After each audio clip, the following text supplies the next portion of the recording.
Pada video kali ini kita akan bahas tentang meningkatkan profesionalisme di bidang teknologi informasi. Ini merupakan lanjutan dari materi minggu kemarin tentang profesi di bidang TI. Nah, jadi kalau sudah nanti berkecimpung di bidang TI untuk menjadi seorang profesional, kita harus meningkatkan profesionalisme profesi tersebut dengan cara-cara tertentu. Untuk peningkatan profesionalisme sendiri, syarat-syarat untuk profesionalisme itu kan ada 3 ya. Yang pertama harus mempunyai dasar ilmu yang kuat dalam bidangnya, jadi harus memiliki latar belakang pendidikan yang kuat terhadap profesi yang kita tekuni. Kemudian yang kedua, pengembangan kemampuan berkesinambungan. Jadi secara keahlian kita juga harus terus diupdate terus-menerus. Karena bergerak di bidang teknologi, perkembangannya kan dengan sangat cepat ya. Nah, jadi skill-nya, kemampuannya juga harus ditingkatkan seiring dengan perkembangan zaman. Kemudian syarat profesional yang ketiga yaitu adalah penguasaan kiat-kiat profesi. Jadi aspek-aspek lain, ilmu-ilmu lain selain di bidang keilmuan, keahlian, jadi seperti untuk komunikasi, manajemen kerja, kemudian mampu bekerja dalam tim, bekerja di bawah tekanan. Nah, ini kiat-kiat profesi sehingga menjadi seorang profesional di bidang TI. Untuk mempersiapkan SDM sendiri, program pendidikan di bidang teknologi informasi itu ada berbagai macam ya. Jadi mulai dari yang awal sendiri itu program Sekolah 2000. Ini diselenggarakan oleh APJII, Asosiasi Penyelenggara Jasa Internet Indonesia. Tujuannya untuk apa program Sekolah 2000 ini? Tujuannya untuk supaya dia menyediakan internet di sekolah-sekolah. Jadi tujuannya untuk pelajar supaya bisa mengakses informasi dan pengetahuan yang tidak terbatas dari dunia luar. Karena dengan adanya fasilitas internet tersebut, tentu saja akses informasi, akses pengetahuan itu bisa sangat mudah sekali diakses. Kemudian ada program Sekolah 2000, selanjutnya ada program SMK. Ini salah satu program pendidikan juga khusus di bidang TI ya. Kalau mempersiapkan SDM bidang TI. Tujuannya kalau SMA itu kan mencetak tenaga kerja yang siap pakai dalam kegiatan operasional.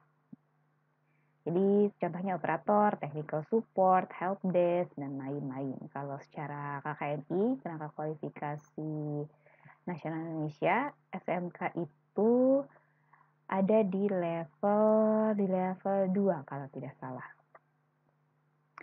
Nah, lebih tinggi dari SMK yaitu adalah program pendidikan diploma teknologi informasi.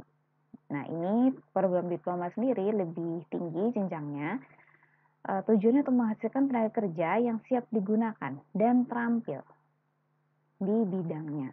Jadi tidak hanya bisa menggunakan bekerja di bidang operasional saja, menggunakan perangkat lunak saja, tetapi terampil dalam bidangnya, memiliki keahlian analisis juga. Nah, ini program diploma. Kemudian lebih tinggi lagi tingkatannya adalah program pendidikan sarjana teknologi informasi. Kalau ini dia menghasilkan lulusan yang terampil, dilengkapi dengan kemampuan analisis dan perancangan sistem yang kuat.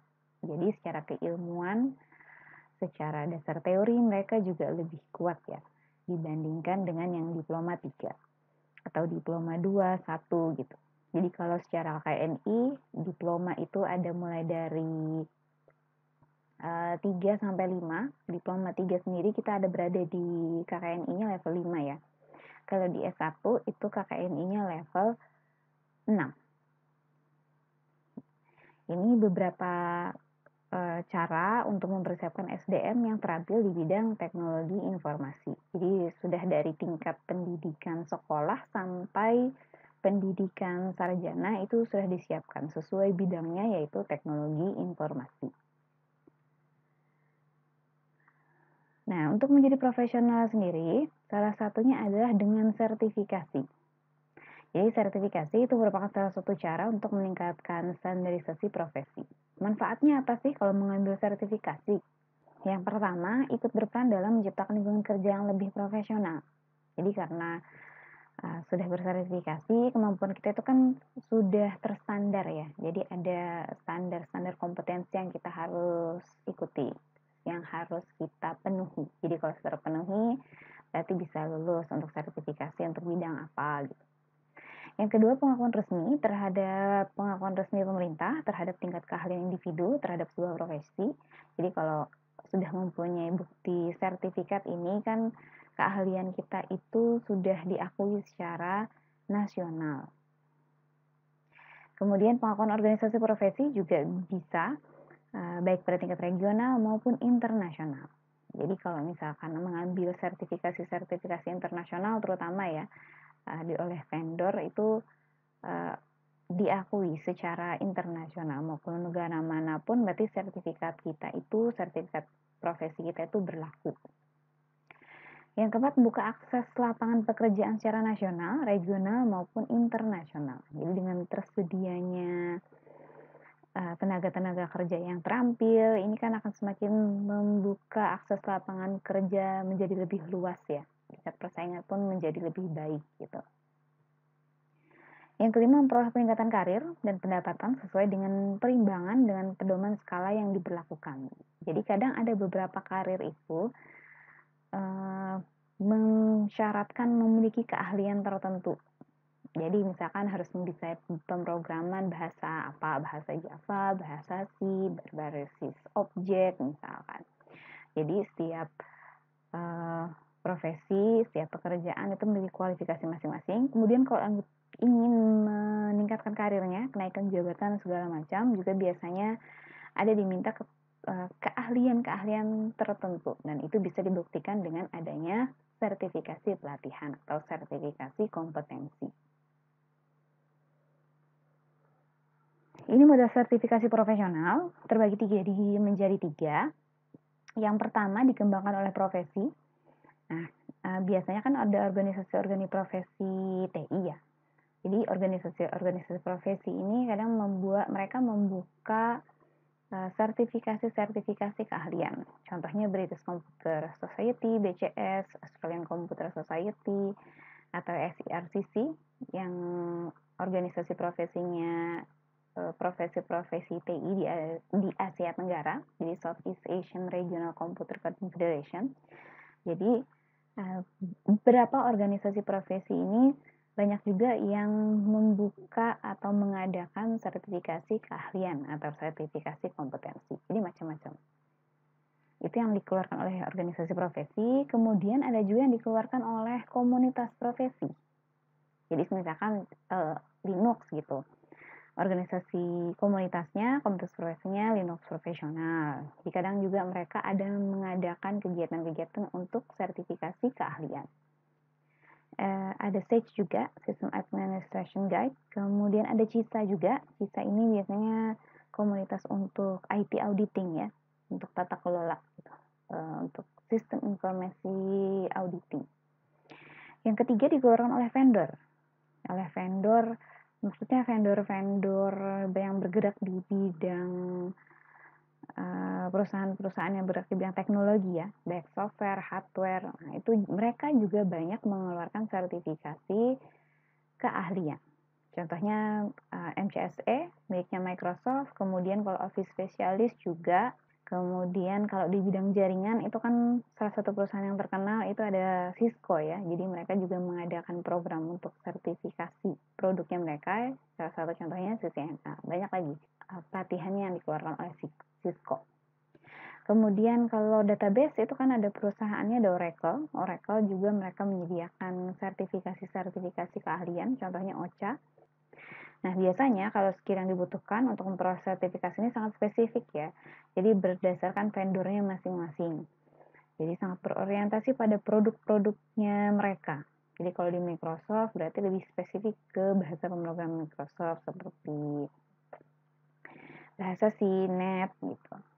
Kemudian kalau perangkat-perangkat jaringan milik Cisco ya berarti keahliannya, konfigurasinya, jaringan itu berdasarkan produk Cisco. Nah, ini model sertifikasi profesional. Sedangkan jenis sertifikasi sendiri terdiri dari beberapa bidang sertifikasi, yaitu 5 bidang ini. Yang pertama itu software development, bahasa pemrograman. Jadi kalau ingin mengambil sertifikasi bahasa pemrograman, itu jenisnya adalah software development.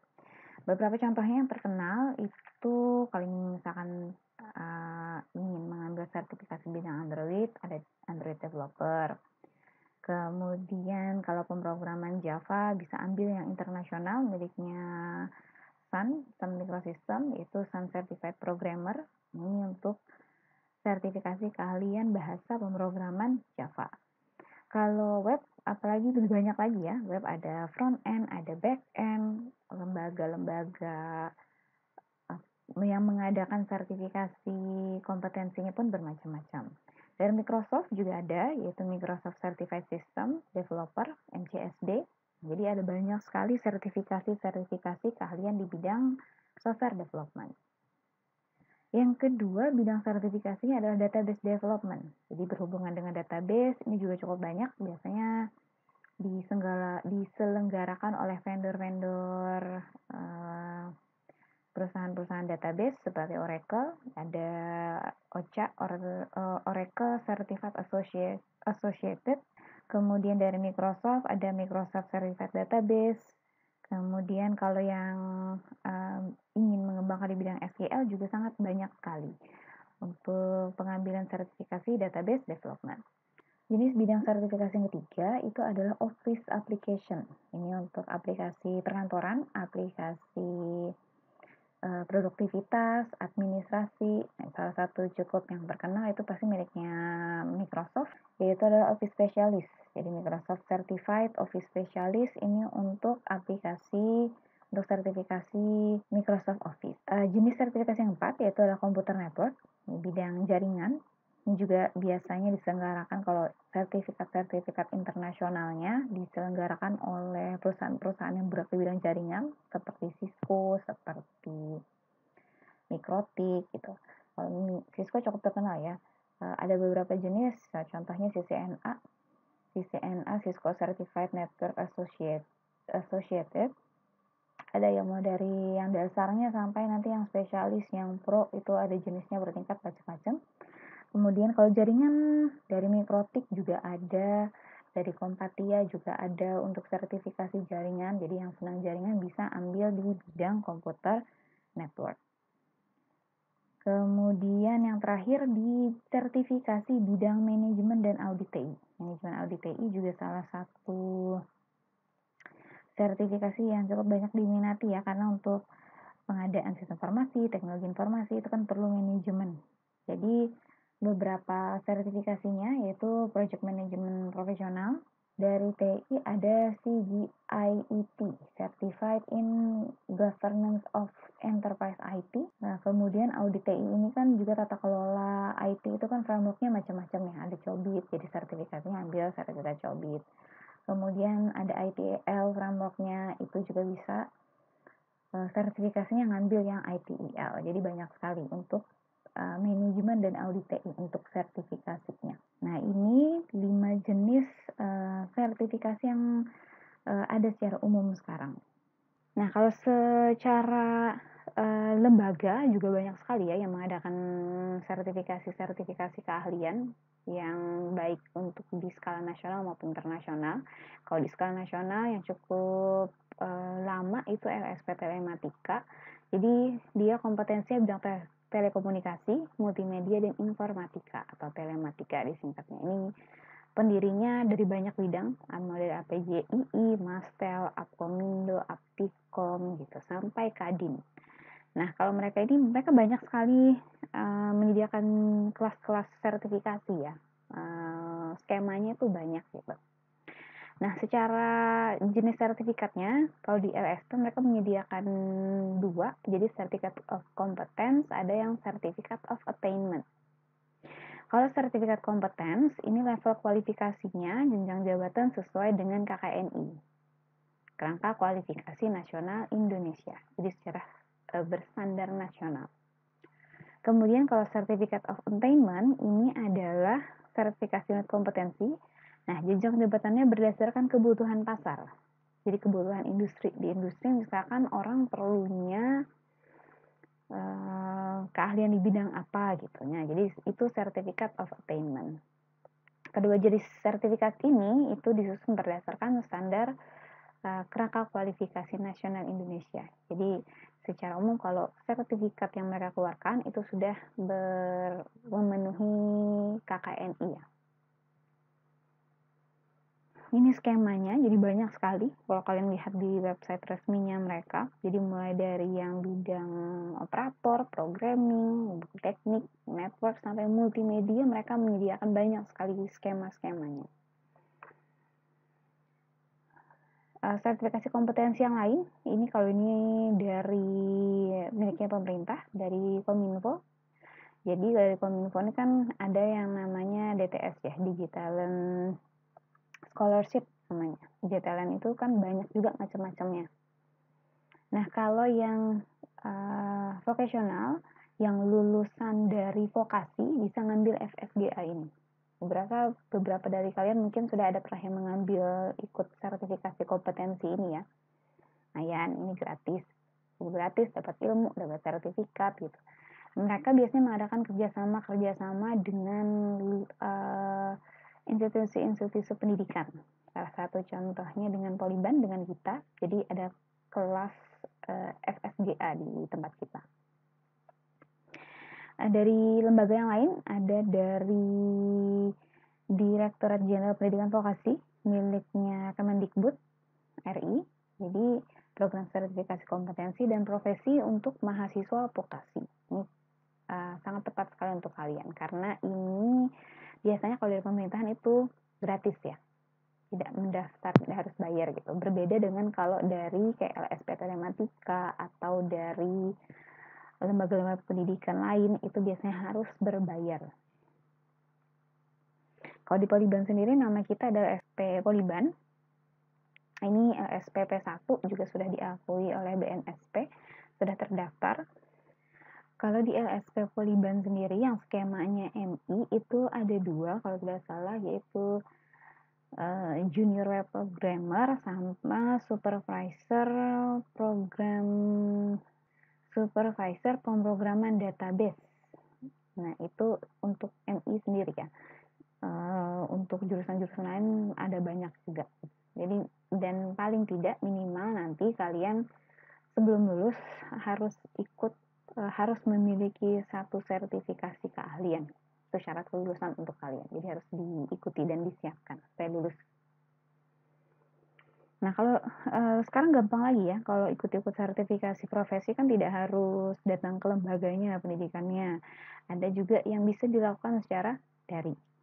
Jadi beberapa ini yang miliknya swasta, ada di Coding, ada Udemy. Kalau untuk yang dari luar negeri, jadi banyak sekali bisa kalian ikuti untuk meningkatkan keahlian-keahlian kalian di bidang TI.